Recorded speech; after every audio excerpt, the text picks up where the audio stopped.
All right, Steve Bamford is here. It's Masters Week. Steve, how are you, my friend? It's been a while. I can't believe we're here back again. It feels like yesterday we were talking Royal Troon for the Open in 2024. Yeah, greetings. How are you? Royal Troon, yeah. That is the issue with these majors and the schedule now, isn't it? Isn't it 4 majors in 13 weeks or Yeah, it's a 14? it's a very tight window and a long off season. It is a long off season, but we're here. We're finally here. We're here at Augusta. So let's do this. I'm excited to be part of it. How you been? How's the 2025 PGA Tour season been tweeting you from a betting and course breakdown standpoint? Betting not great. Mhm. I managed to sneak Davis Riley a couple of weeks ago at 175 to 1 each That'll work. way. Had a few seconds and thirds at the start of the year. Since then, it's gone a Yeah. bit cold. I keep looking at the leaderboard. I've got a couple up there this week, Berger and Griffin, so that's not so bad. Sure. Sure. But I'm trying to do the Masters differently. I'm trying different Oh, techniques. I'm getting more data driven. I'm just trying different avenues to get more consistent with my selections. And clearly, with Augusta, there are I mean, we're going to discuss some of these, Andy, but there are yeah. so many trends, so many stats, so many different angles to look at. It's difficult not to get bogged down in the stats. And in a way, I'm almost at the stage where I want to go back to how I was at the very start 16 years ago and just choose players from gut feel rather than Yeah. eliciting different ways of narrowing down a group and inevitably kind of missing out because one of the trends has disappeared. And as we know with trends, especially at Augusta, there's lots of them, but they don't always work. You know, Hideki Matsuyama a few years ago, for example. Yeah. So Yeah.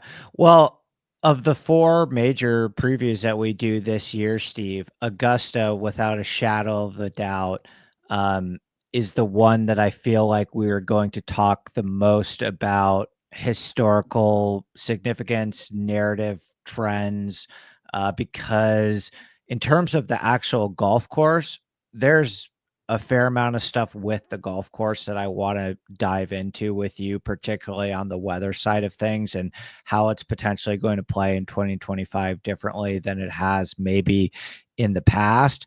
But there's not a whole lot that I'm going to say about Augusta National, the golf course, that you haven't already heard out of my mouth and your mouth out of the last 2, 3, 4 years. I mean, starting big picture here, is there anything about the actual golf course um, that you see has changed since 2024? And is there anything in the let's talk a little weather, because I want to talk a little weather with you. And I think that's a good introduction to how the golf course is going to play and the type of player that we're looking for this year when we're able to narrow down and kind of identify what we think the scoring average is going to be. long golf course, we know that 7,555 yards. I haven't seen the yardage change from 24 to 25. Me The neither. only real snippet of info I got on the golf course was Rory McIlroy mentioned in an interview pre-Houston Open that they'd redone 4 of the green complexes. He mentioned 16. A lot of this was down to the hurricane they got at the end of last year. I think they may have had trees fallen on greens and stuff like that. I He think they mentioned, got a lot of damage, yeah, particularly around where the 16th green is. exactly. Yeah. He mentioned 16 green, but he said that the green was exactly the same as it was formerly. So I'm just looking at that from a perspective of I don't think it's going to make any difference whatsoever, and we probably won't notice. Apparently, they did lose 50, 60 trees on the golf course on the property. So for regular viewers and regular visitors there, they will notice the difference. I mean, McIlroy said something along the lines of, when it starts to get dusky there at 5:30, 6 o'clock, there's less shadows on some of the greens because they've lost a couple of key trees around the green complexes. I don't think it means absolutely anything in terms of what we're looking for, but weather is interesting. Yeah. Now, last couple of years, I mean, last year we had seriously gusting winds for the first 36. You could almost classify that first 54 holes. I think the first 2 rounds were gusting 30. It calmed down. I say calmed down. It was still gusting 25 on Saturday. The year before that, there was a lot of rain involved. So you had 1 year where the course was probably softer than they wanted. Last year, I don't think they got the greens quite as firm as they would like to have done. There was a bunch of Purely, rain on Thursday morning. Like, I remember being there. There was a delay early on Thursday morning, but I do have to say it dried out quite nicely yeah, because by Friday afternoon, the golf course yeah. was about as firm and fast as I've seen it in the last couple of years at Augusta. Bryson took full advantage, didn't he? Yeah, He had a couple of hours very early on Thursday with a soft course and with no wind. I get the feeling, just looking at the rainfall they've had and just looking at the 10-day forecast. I mean, I'm looking right now. It appears that tournament Monday, there is going to be rain now. I mean, it's 100% probability. But throughout the week and throughout the tournament, no rain. yeah. I get the feeling they're going to get these greens kind of. I wouldn't be surprised if we get to a situation where the setup is very similar to Hideki Matsuyama and how fast and firm those greens were back in 2021. Yeah, I'm looking at the past 4 years here, Steve, and essentially the Masters has played between a scoring average of 1 stroke over par and 1.8 strokes over par, which would make it, at worst, the 3rd or 4th most difficult golf course on the PGA Tour. So, I mean, we're kind of gotten past the days of like the COVID Masters where the golf course played super easy. I mean, this is a golf course over the last 4 years that has fairly consistently been 10-ish under winner and at least a stroke over par all in, kind of close to almost 2 strokes over par. Particularly, you have a day like Friday last year.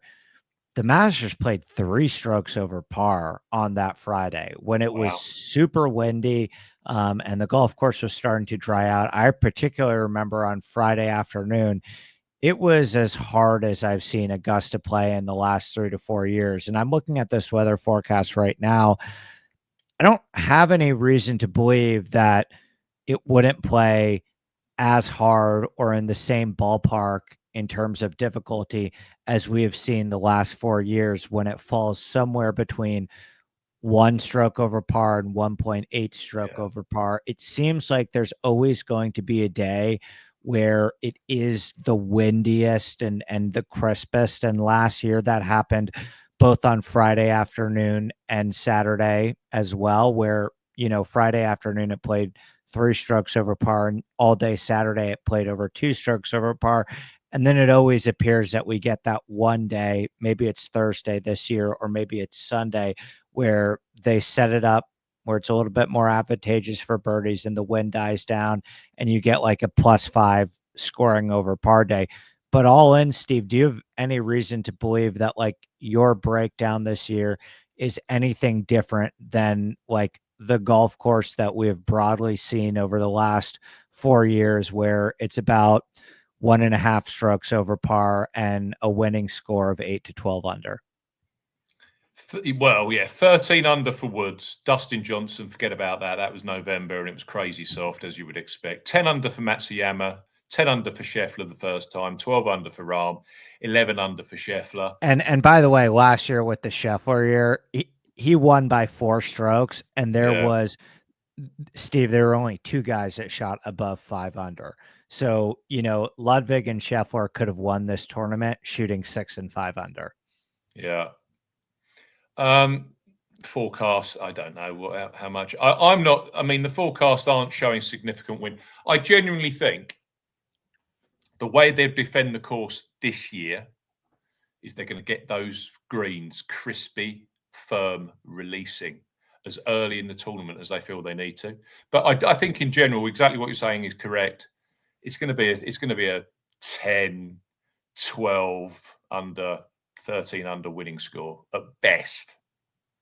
I was talking to one of my buddies, Steve. He's a coworker for me at my company at Inside Sports, and he is super sharp in terms of the weather. I mean, he provides some of our best weather content in the Discord week in and week out, and he's really big on like how a specific direction of the wind at Augusta is going to make the golf course play harder or easier based on the Interesting. direction itself.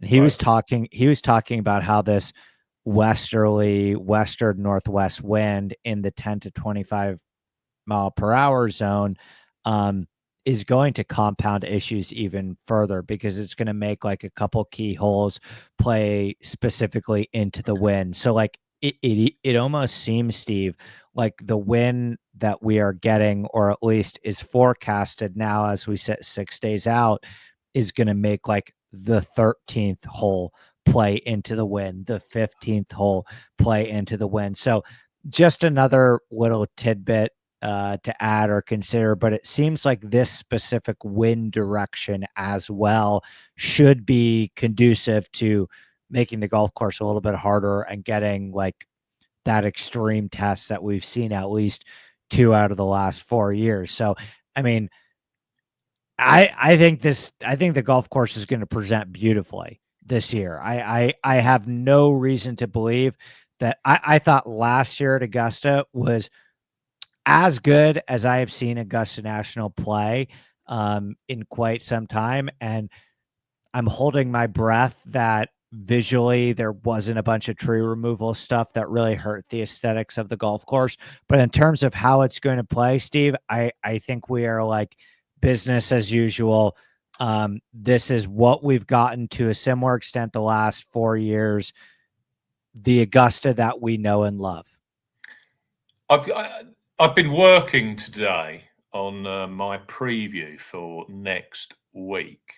Spoiler alert! But this quote that I got from Scotty Scheffler on the Friday's play from last year just ties in so beautifully to what you just said. I've got to read it out.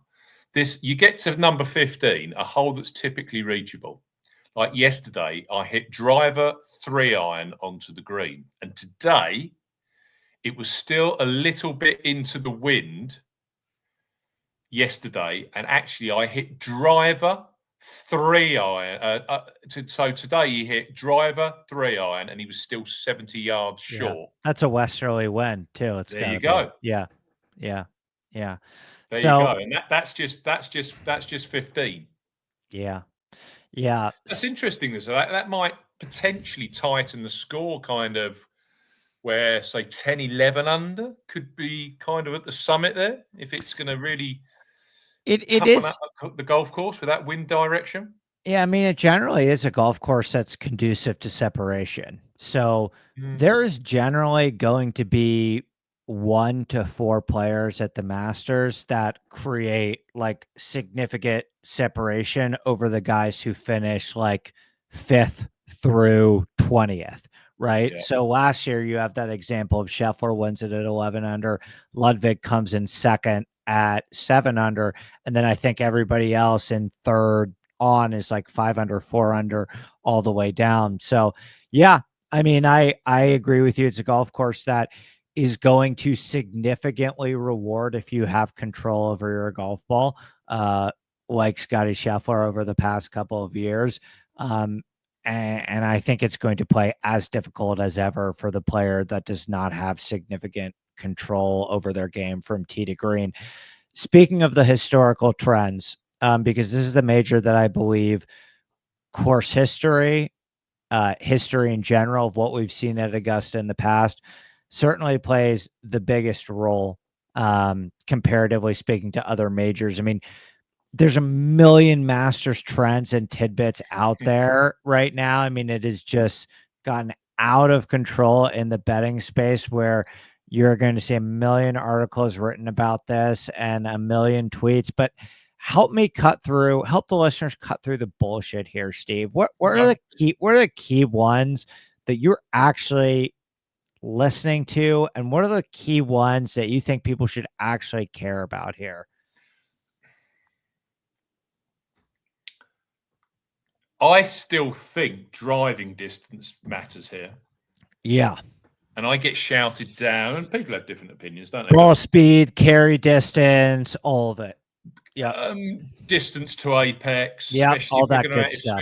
if we're going to have glassy putting surfaces. I've really done some basic stuff here. Just going through my records, I haven't seen a player. I'm talking here of players arriving at the tournament. So during that particular season, I haven't seen a player here that isn't averaging 298 off the tee, going way back to Sergio Garcia. In fact, that's not Sergio Garcia. So I think we need a player that's averaging, say, 297 so far this season. And I tell you, it reduces. There's some big names that it rejects straight away. So let's cut, as you said, cut the bullshit.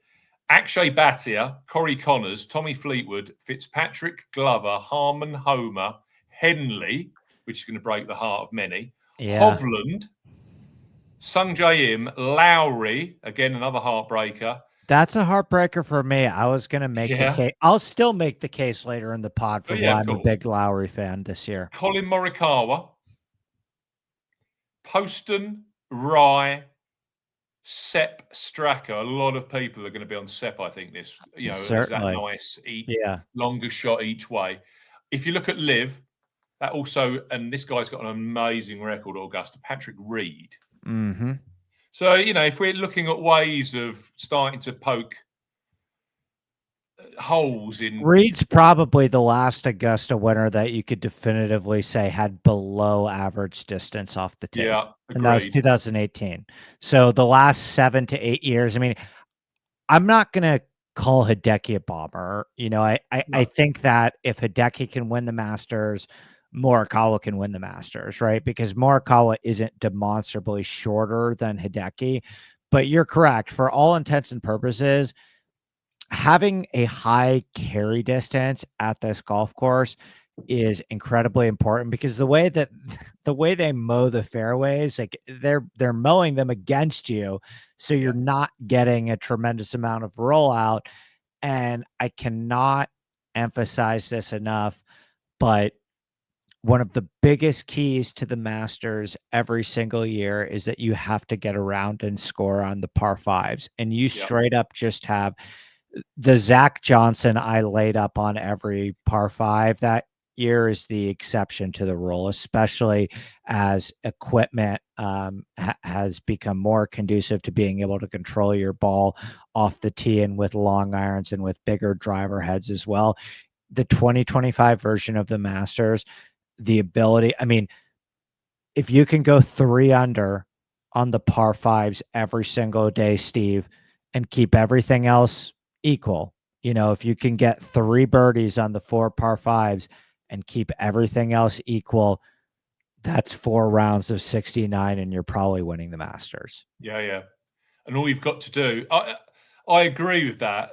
Also, a key battleground here is actually,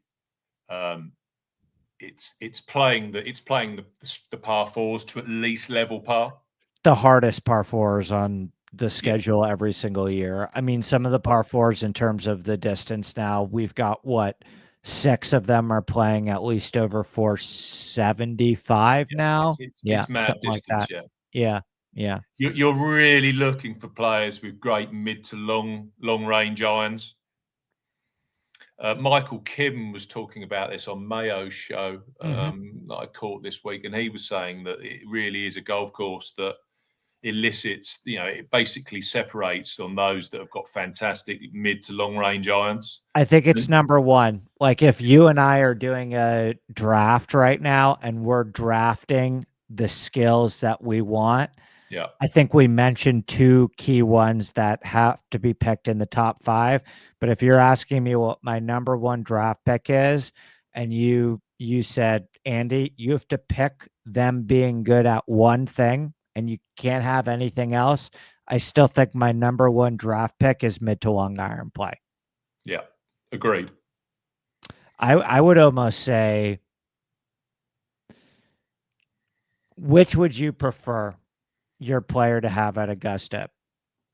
tantalizingly long power off the tee or great short game and touch around the greens. You know, that skill of chipping off of short grass. Well, here's two answers. If I go all the way back to Phil Mickelson in 2010 and just average out within the field that made the cut where the champions finished for all of their traditional statistics, driving distance would come through at 22nd in the field for all of the green jacket winners over the last 15 years. So there's one answer. It's not a bomber's paradise at all. You've got lots of players there. Schwartzel, 283 off the tee that particular week. Jordan Spieth, when he won in 2015, 285. There's a lot more and that actually ties up quite well with accuracy, because if you do the same analysis, it's 25th for accuracy, and accuracy seems to be becoming more and more important. Scheffler last year, 13th, 4th for John Rahm, 10th for Scheffler in 2022. So, and 13th. I noticed that last year too, Steve, is that there was a higher correlation in accuracy, trending in that direction that I've seen over the last couple of years as well. That's telling you more of a total driving type affair, where, a Corey Connors or someone that's medium length but gaining strokes with their accuracy starting to come to the force. Like, don't forget that this tournament evolves as the course evolves. The other stat that I wanted to just highlight to you is, if you look at the last four winners here, so Matsuyama, Scheffler twice, and Rahm, I've just broken down the total strokes gained of all those winners across all of the skill sets. And the amazing statistic I grabbed from this, and this ties in perfectly to what you just said, is off the tee, 25% of the total strokes gained, 30% on approach, 34% around the green, making a total of 89% from tee to green, only 11% gained on the physical green putting surfaces themselves. So creative around the green game here is so important. It's unbelievable.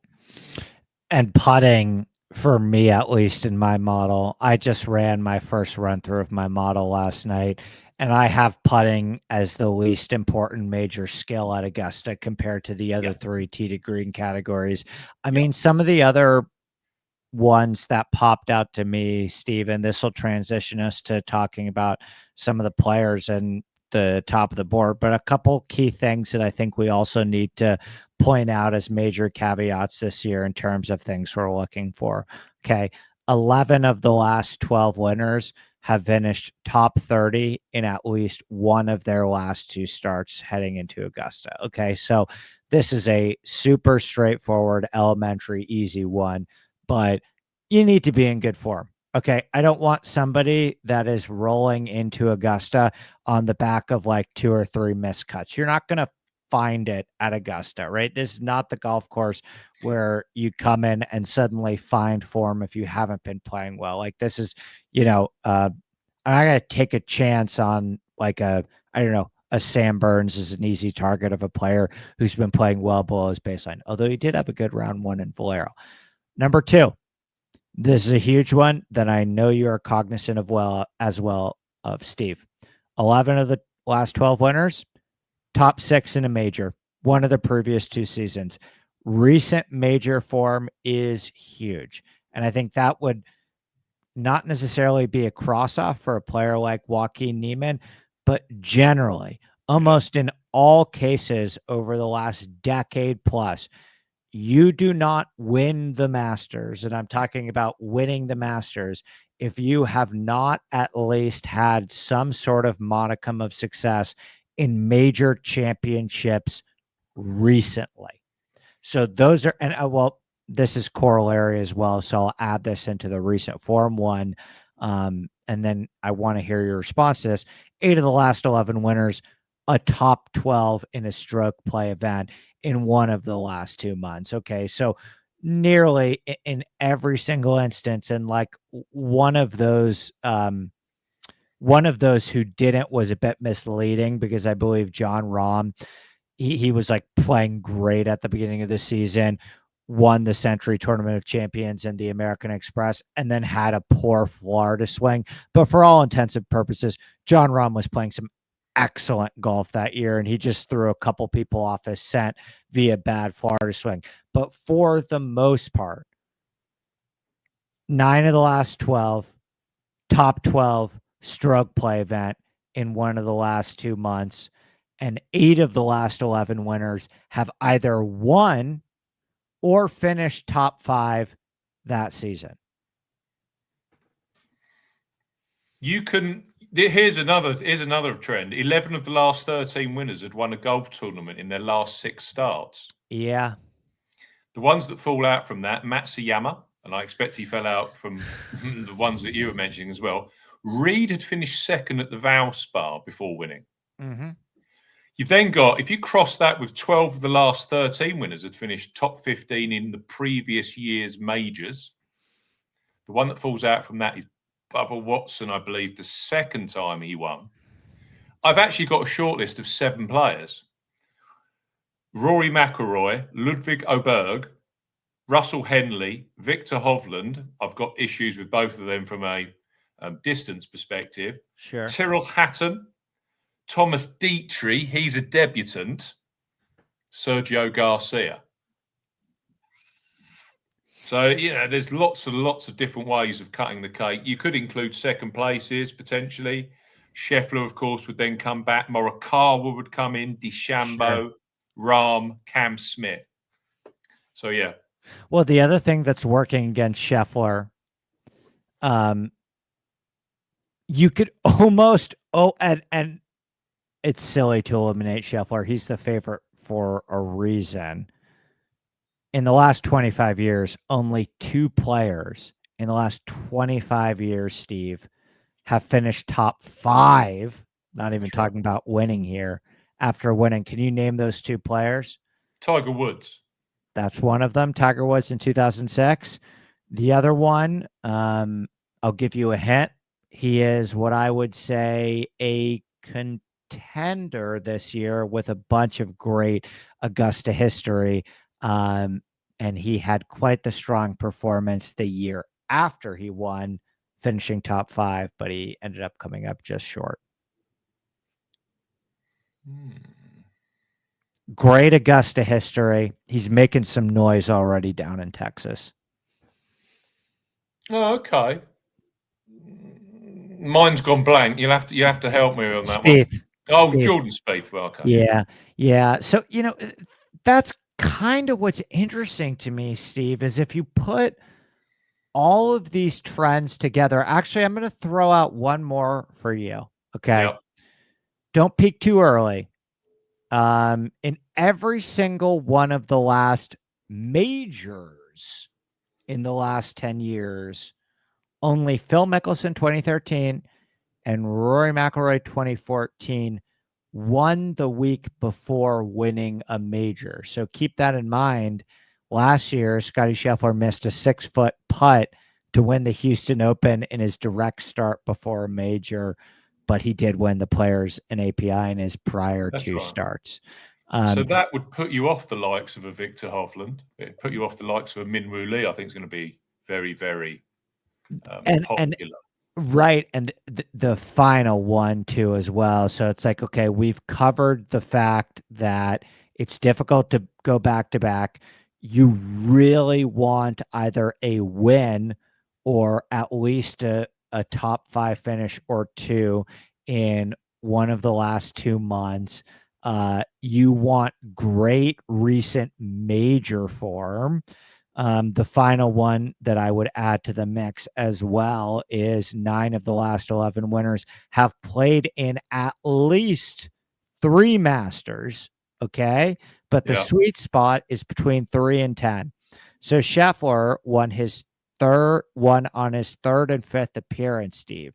And it seems like that 3rd year is a bit of a threshold where you start to figure the place out. You start to get in your routine because it's such a ridiculously crazy, anomalous week in terms of the preparation, the media commitments, the noise. so much different than any other event on the PGA Tour, so much different than any other major. So it seems like once you get through that threshold of getting your routine down week of and playing in 3 Masters, you see a giant bump and spike up in your performance, kind of in years 3 to 10. And then once you get past 10 Masters, the curve starts going downhill again. It's almost like you missed your window. I found that one interesting as well. Not great for Rory on that basis. There you go. That's what I was getting to. I suppose that segues us onto the top 2. I thought this was interesting from last year. I basically just scratched down the month. I mean, these are Monday prices. These are also prices in the UK, and unfortunately, I say this every year. I'm absolutely awful at the way you guys break down your odds. So these are the way that the traditional ways that I would go through them. But Scheffler won, of course, 4-1 favourite the Masters last year. Rory, that particular year last year, was 11-1. PGA, Scheffler was 9-2. Rory was 15-2. US Open, Scheffler was 3-1. Rory was 11-1, and came very close. Open Championship, Scheffler 11-2, Rory 8-1, and all of those, bearing in mind across those 4 majors, those 3 were separated from the rest of the field. Scheffler was the only one to actually win one of those. Conclusion that one of the big 2 are going to win the Masters in 2025. It's interesting. And it's so easy to just sit there and go, well, actually, one of them's going to win, and try and work out who that is. In a way, you need to pick your poison. If you're going to go with one, go with one. But it's then working through who of that's, I know subsets a bit, but that, we've got a situation where Colin Morikawa is the next closest at 14-1. Yeah. Who from working down are going to be the guys that would challenge if one of those big 2 is going to slip and open the door? So it's an interesting challenge. I mean, basically, the most logical conclusion that you can come to after reading all of those trends, essentially, you're trying to pick the player below 20-1 that is playing the best golf in the world right now and has played in at least 3 Masters and isn't Scotty Scheffler, because Scotty Scheffler won last year. I say this obviously tongue in cheek because I know that it's not that simple, but I mean, that is how it has played out nearly every single year outside of Hideki being the outlier. It's like, statistically, this is the most predictive tournament on tour, and it's not particularly close. You literally just have to pick the guy who's playing the best golf under 21 and has decent recent major form and didn't win it last year. But that's the problem with Scheffler, right, Steve? Yeah. Is, you can't just eliminate the guy because he won last year based on who he is as a golfer, and he has the opportunity to rewrite history every time he tees it up. He's that good. But you know how many times, Steve, there's been a player who's won 3 Masters in 4 years? It's happened one time in the history of the Masters. I mean, it just doesn't happen. Going back to back doesn't happen, and winning 3 times in 4 years, it never happens. I know it is, again, like, it's a very elementary, borderline myopic way to eliminate the player with the highest win probability. But if Scotty Scheffler was to win the Masters this year, he would be making history in a way that we have seldom seen in the last 50 plus years of the Masters. Now, of course, you can say, well, we had the same narrative coming into the Players' Championship last year, where no one's ever gone back to back at the Players. Nobody's ever won the Masters and the Players in the same, or it's been very seldom that you win the Masters and the Players in the same year. Didn't matter for Scheffler. Scheffler just did it. The other thing that I struggle with Scotty is, as you said, he'd won API, he'd won the Players, which again, as you said, was one of those tournaments that you couldn't defend. He did. He then finished second in Houston, and as you said, he was a 6-foot putt away from winning. Yep. We could back him last year at 4-1. This year, a guy that hasn't won, and he clearly had issues over Christmas, and you wouldn't want him in your kitchen, but we're getting 9-2.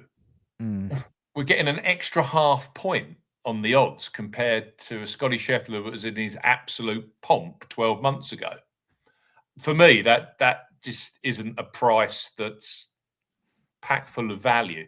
It does inevitably take us on, though, to the conversation around Rory McIlroy, and I always like having this conversation with you. I believe you're in the camp of don't ever back Rory McIlroy at a major. I just am gonna miss it. I as particularly at this price, Steve. I'm rooting for him. I'm certainly not in the camp that he can't do it. I do firmly believe that Rory will get one more major before the end of his career. Likely a US Open, in my opinion.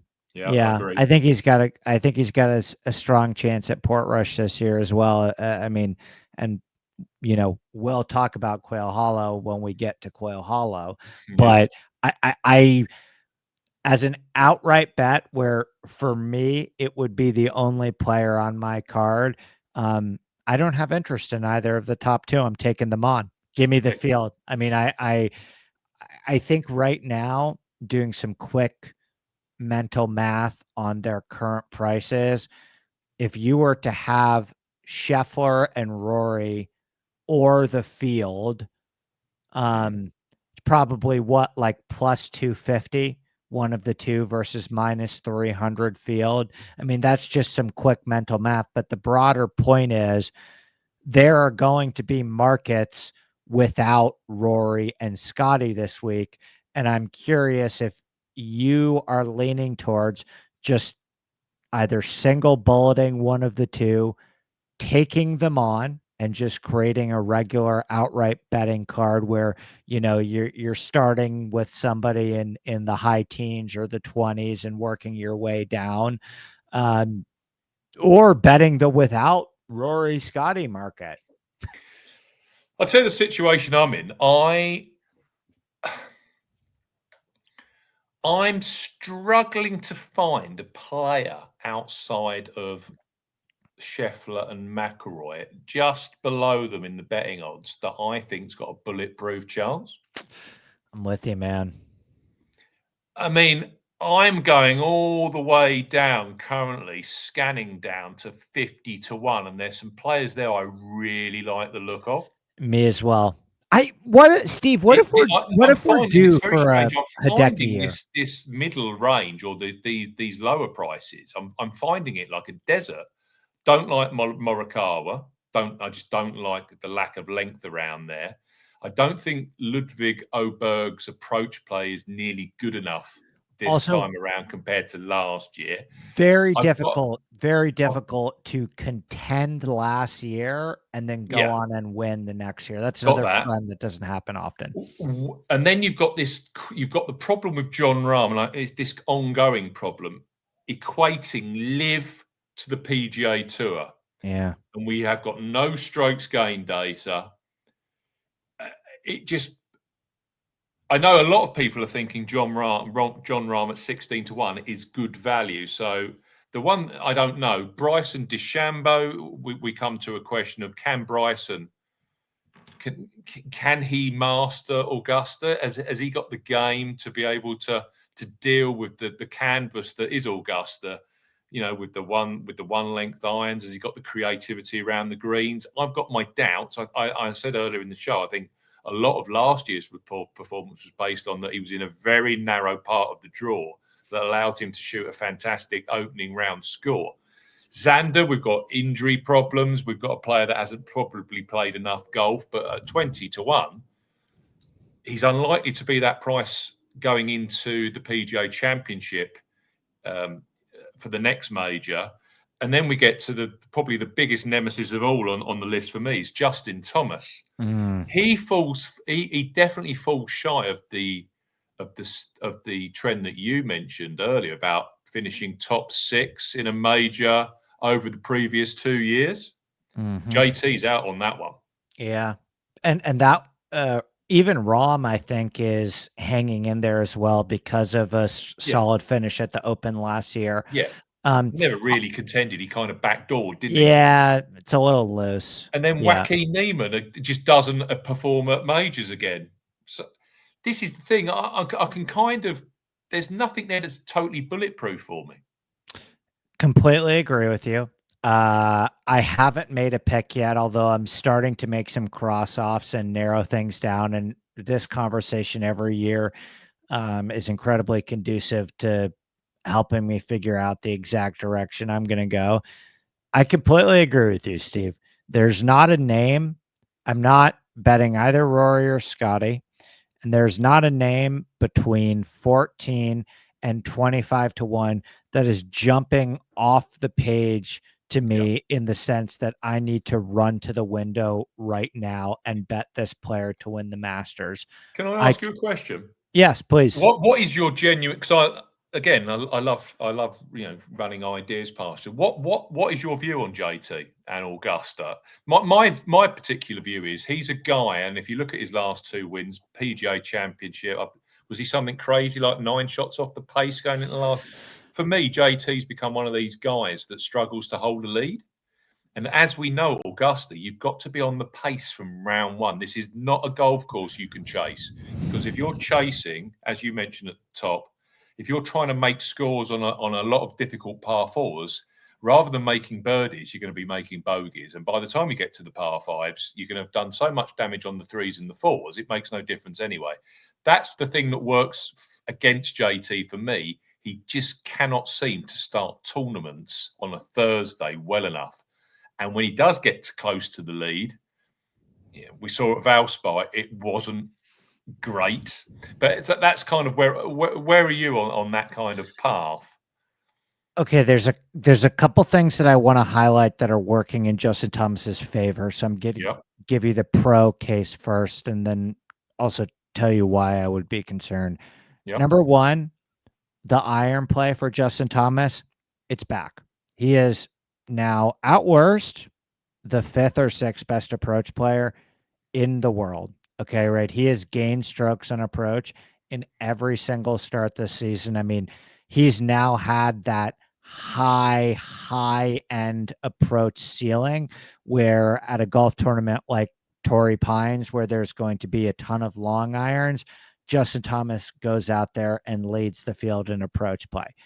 Number 2 thing that's working in Justin Thomas's favor, probably got a top 5 short game in the world, right? So if you look at approach play and chipping, okay, chipping off of short grass, bunker play, overall around the green play, that right now for Justin Thomas is at peak levels. And you look at how JT has performed at the Masters over the last couple of years, the one through line that JT has been able to count on is his chipping and approach play at Augusta. I mean, he's missed his last 2 cuts at the Masters, which I'm not going to cross him off for that because it's more important to me. Like we see often all the time at the Masters, players that did not play well the prior year or were not in significant contention at the Masters the prior year.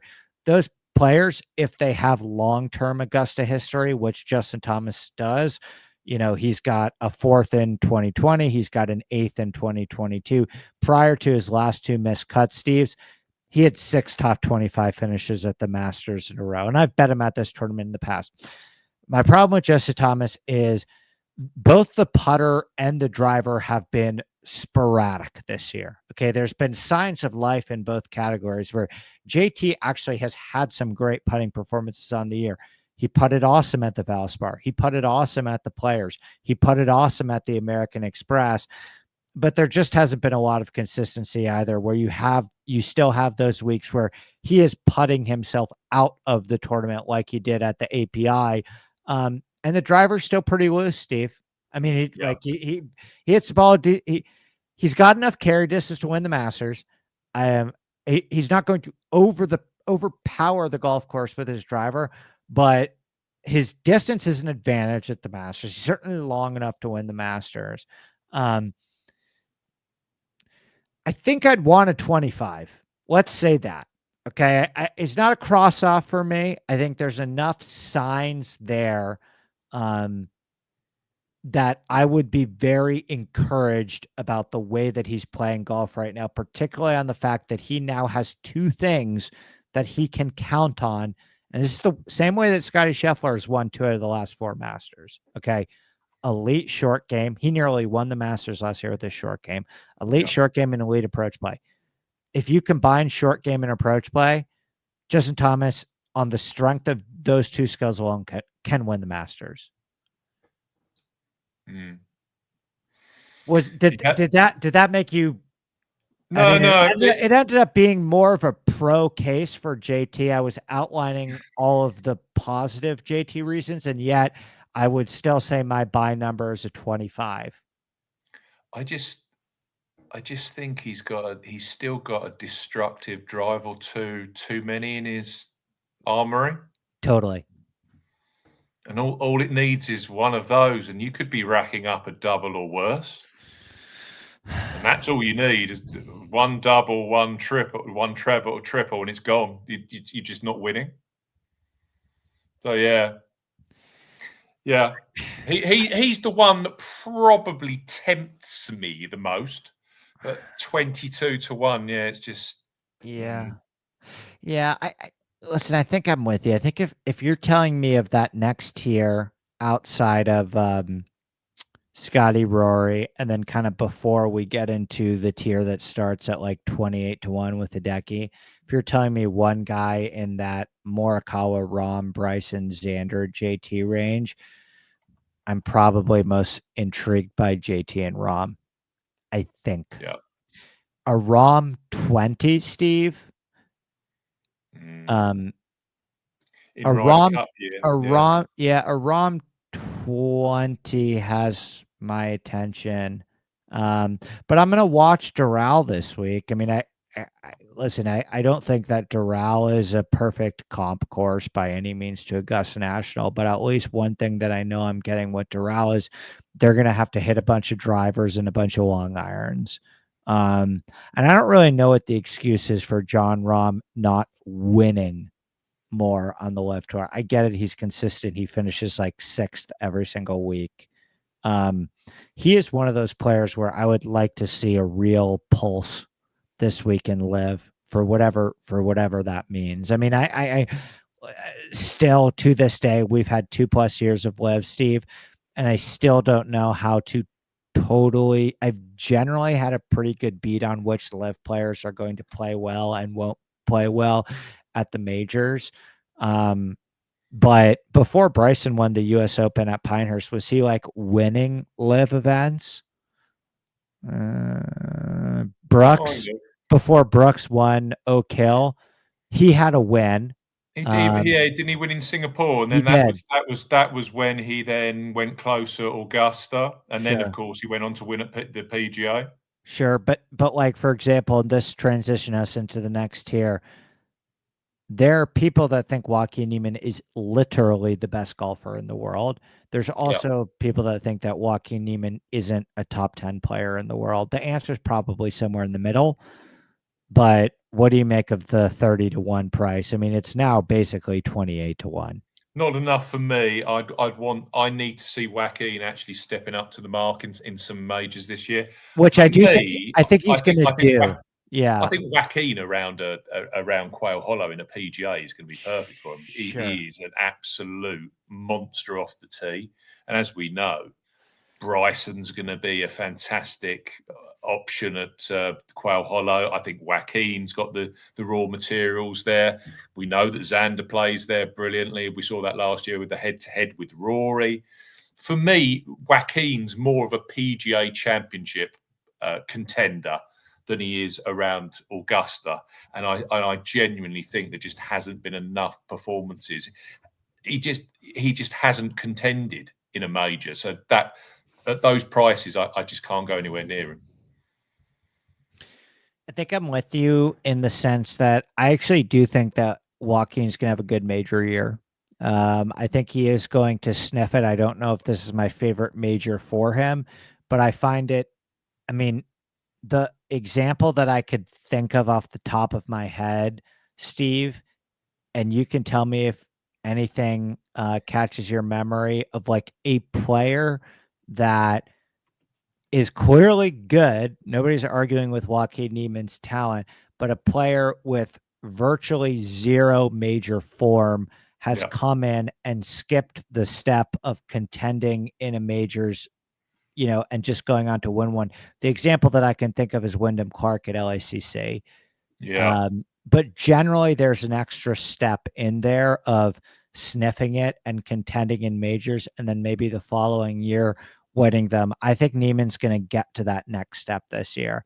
I think that he is going to contend or at least play a significant, relevant role in one of the 4 majors this year. I don't think he's going to win one, though. I'm just looking at Joaquin's record. He won Greenbrier at 21 under par. I was actually on him in 2019 that year. He won the Genesis Invitational Round Riv at 19. I was there. I was there that week. I Yeah, mean, he did play fantastically he well. sure did. He destroyed that golf course. But then you look at his live wins: 12 under, 17 under, 13 under, 17 under, 54 holes. That just feels to me as if that isn't a 12 under winner around Augusta. That's the kind of guy that could take a wet PGA championship with soft greens and a long golf course, like Xander did last year and like Bryson did around Valhalla. That's the kind of test that Joaquin Niemann could contend in a major if he can get the right mental attitude right. That's my gut feel on Joaquin. I think he's more live at Quail Hollow this year than he is this particular week around Augusta. That's my gut feel. This next group, and you can take us all the way up to as far as you want, but Right. once we start getting into Brooks, Spieth, Hovland, Fleetwood, Cantlay, Hatton, all the way down into the Lowrys and the Russell Henleys. I mean, who in the mid tier, Steve's doing it for you? I'd love to see some life in Hideki. Not seeing it. Things aren't exactly going brilliantly in Texas either.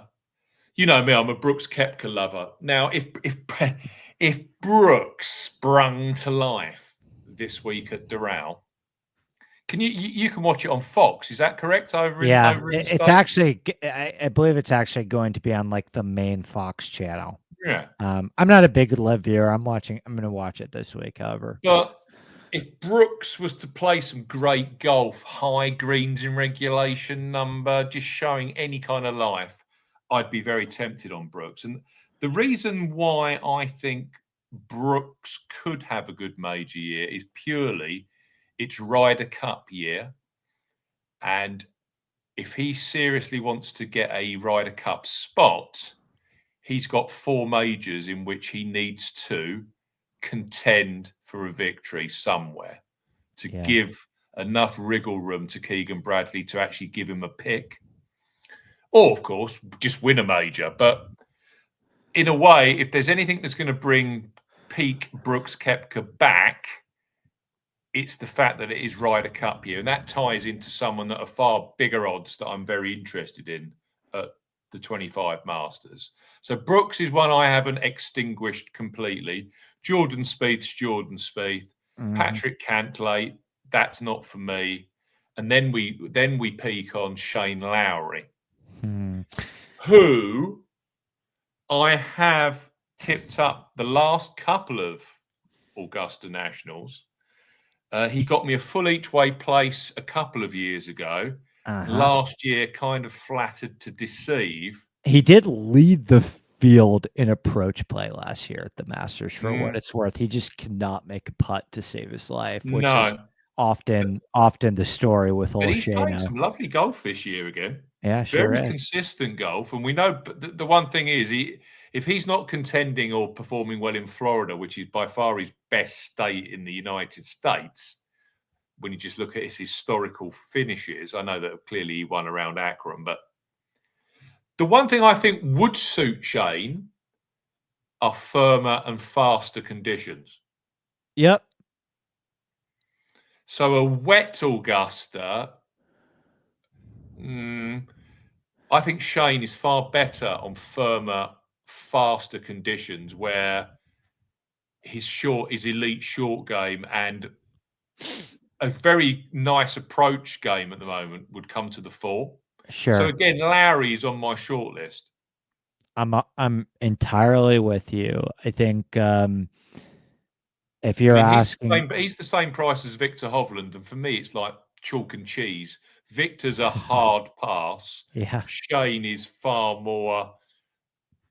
I wouldn't need much more convincing to actually put him up. yeah.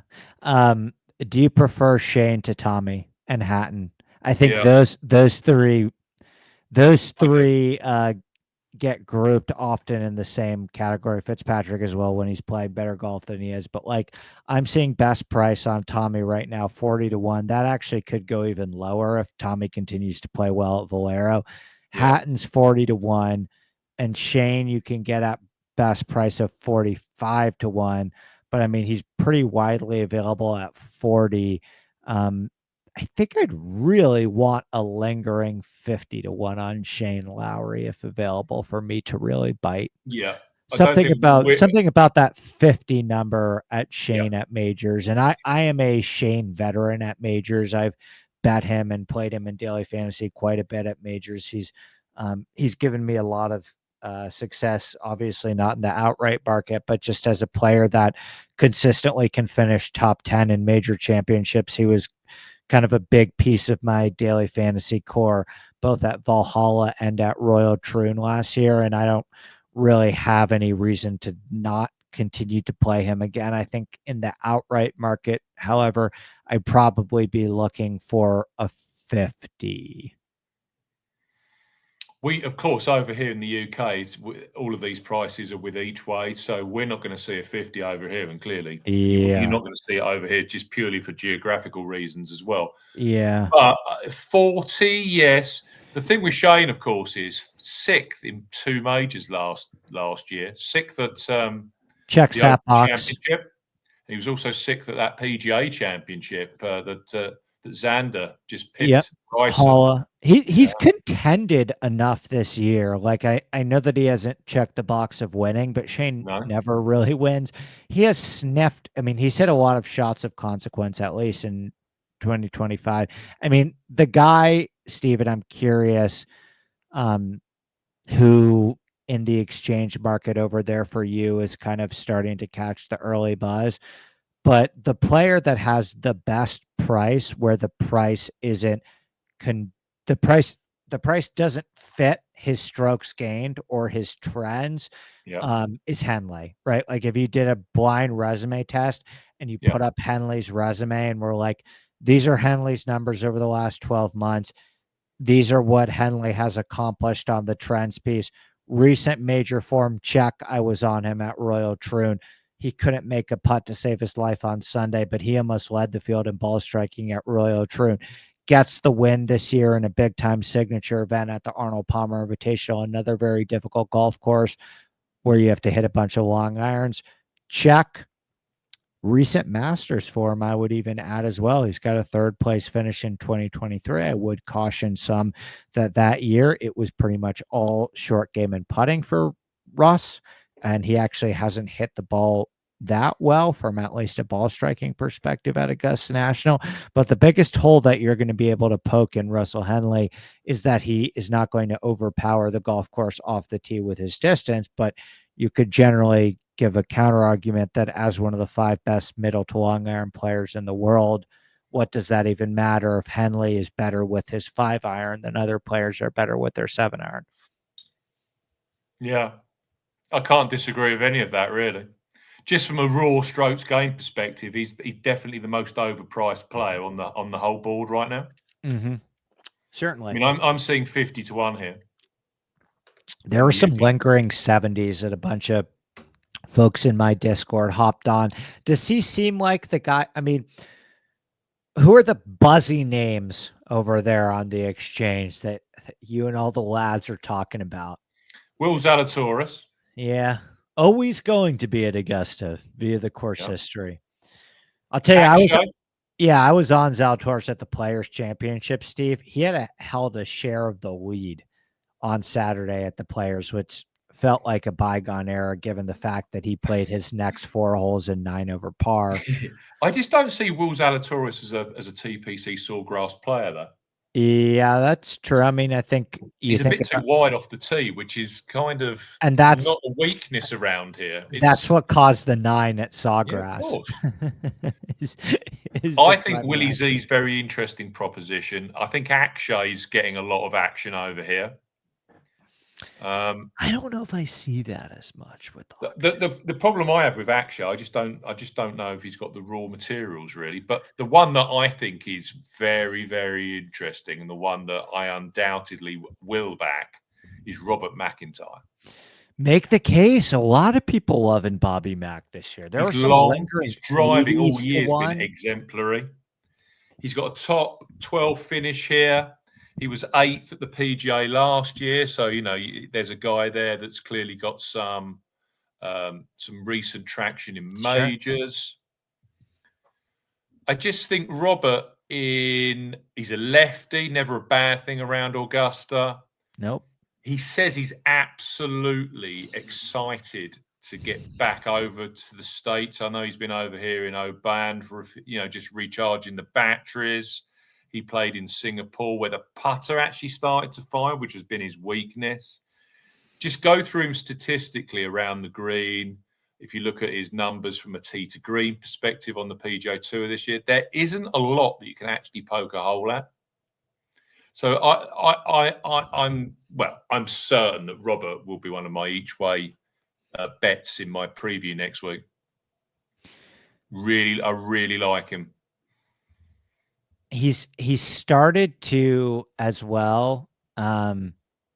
He's starting to have more consistent high-end finishes at big boy golf courses on the Yeah. PGA Tour. I mean, the firm and fast box that I believe he continues to check, watching the way that he plays golf courses like the Renaissance Club, which I'm not saying that that is by any means a perfect comparison to Augusta National, but what's one thing that I can count on out of Bobby Mack at the Scottish Open every single year? I mean, that golf course is actually a lot of long irons. Tom Doak creates these large undulating green complex. I mean, Absolutely. Doak is like the architecture school that Augusta comes out of.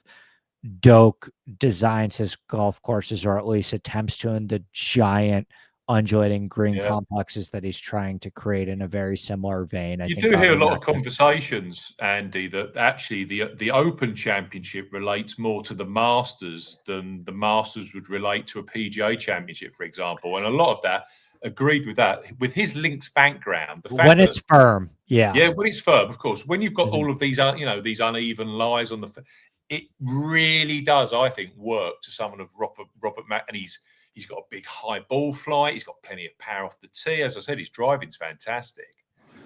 And the putter started to warm in Singapore. So yeah, there's a lot to go for, I think, in terms of Robert. If I can grab 50 to 1 and 8, 10 places each way, more Sure. than happy with that. More than happy.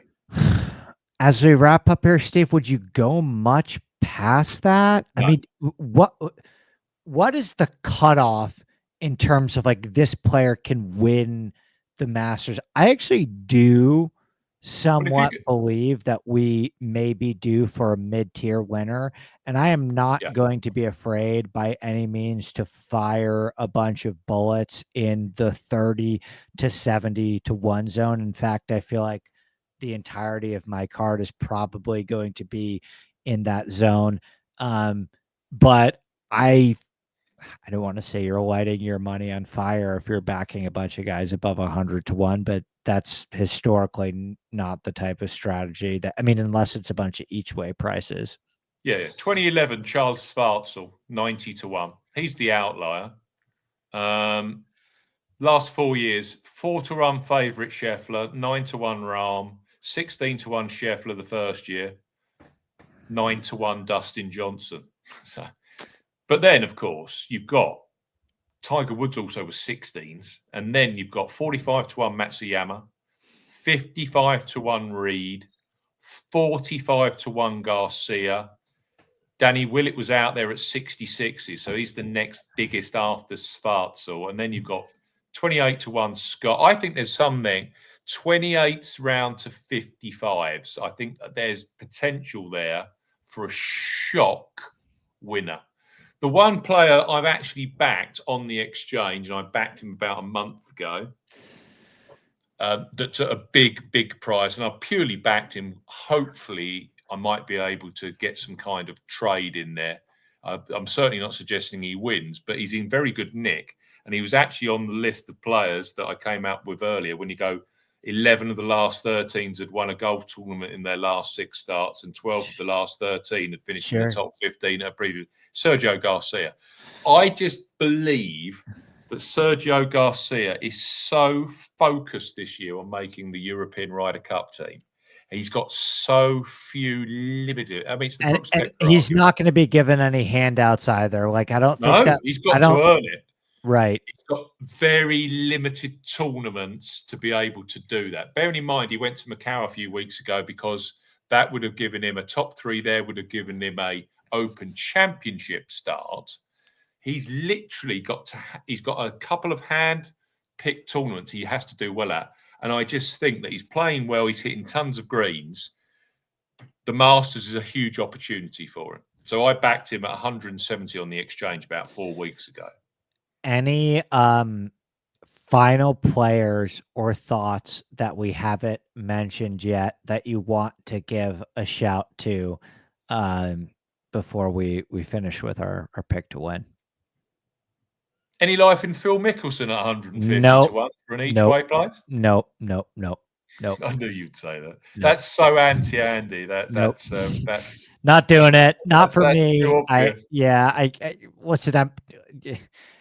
I get the course history piece. I mean, would it surprise me if he was like first round later? Probably not. But putting 4 rounds together with the distance that he's lost. I mean, this is not like the 49-year-old Phil Mickelson that was gaining a significant advantage with how far he was hitting the ball. Actually, like, he was still hitting the ball farther in his late 40s and early 50s than most of the young guns out there. That's not even the Phil that we're getting anymore. I mean, he's lost distance since 2023. The one player that does intrigue me slightly, 70 to 1 available in the UK, has won a major in the last couple of years. Debutant last year at Augusta, missed the cut. Did pique my interest with his performance last time out in Houston. Wyndham Clark. In theory, Steve, yeah. What do you think about the banana slice around Augusta, though, as a righty? That's kind of my. Like the ball, the fairways, the driving corridors are wide enough that should be enough of a playground for him off the tee if he could keep it somewhat between the mustard and mayo. But I mean, is he a good enough iron player right now to win the Masters? It's very peaky. Yeah, it was literally based on his Houston performance. Yeah. No, not really. I think that's about it from me. I think so as well. A couple guys that I think could potentially surprise as a garner an each way place for you. Like, I am talking about these guys now that I think could sneakily finish 6th. I like Harris English quite a bit. I think that he has, obviously I don't think he has like the total tee to green chops to go out there and win the Masters. But he's got some sneaky, decent Masters history performance in the Southeast. Obviously, he checks the box of getting that win at Torrey Pines earlier in the season, and he's just sneakily a player that consistently performs at long, difficult, hard, firm fast tee to green tests. I Yeah. think about, for example, a golf course that highly, highly emphasized power off the tee and had these giant, big, undulating, fast green complexes where you could gain such an advantage by lag putting and getting up and down at an elite rate. That's Winged Foot, where Harris English finished third. He's got he Harris English has got multiple top 5 finishes at the US Open in the last 4 to 6 years. I think I don't know what he'll end up being week of. I bet if you wait around for a little bit, you could probably catch him at 200 to 1. Yeah.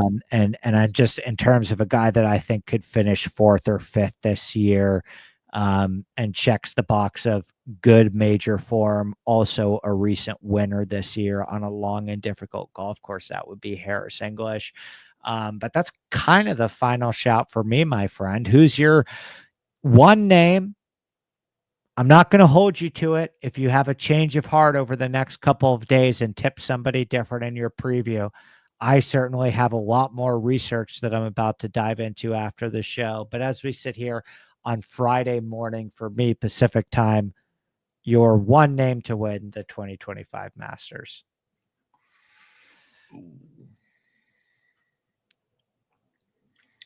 Rory McIlroy. That'd be fun. It's my romantic chops, Andy. You're not going to, The grand slam achieved. you're not going to tip him though, are you? At 6?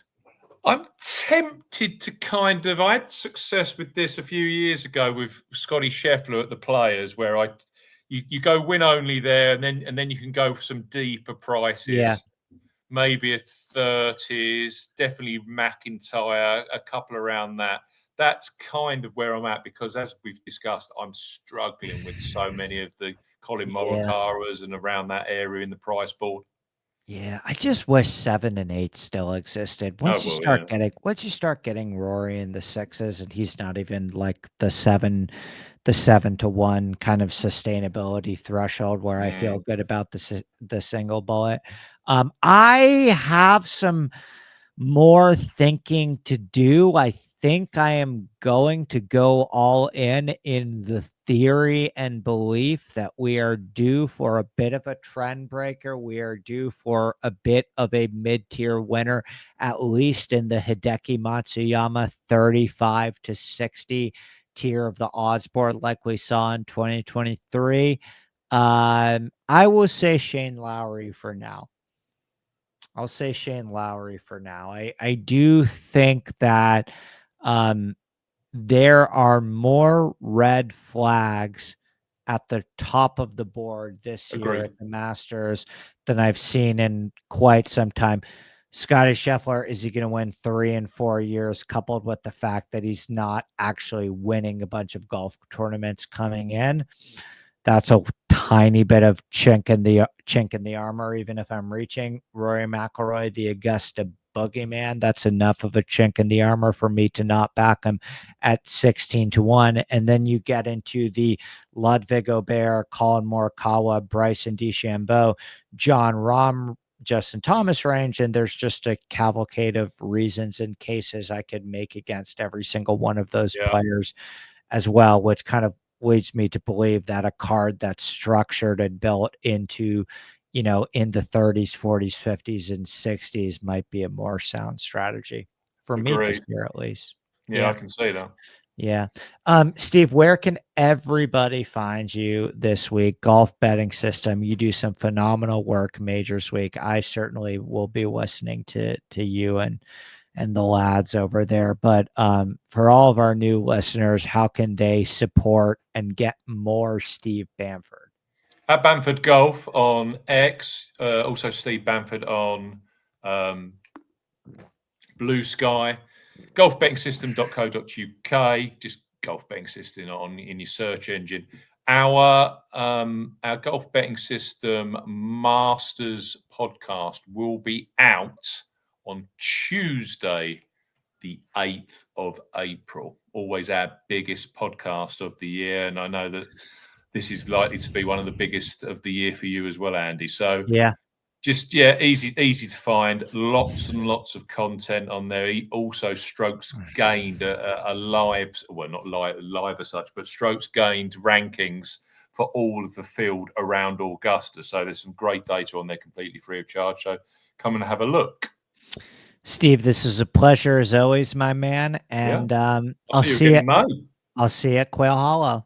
Cheers. Absolutely. Cheers.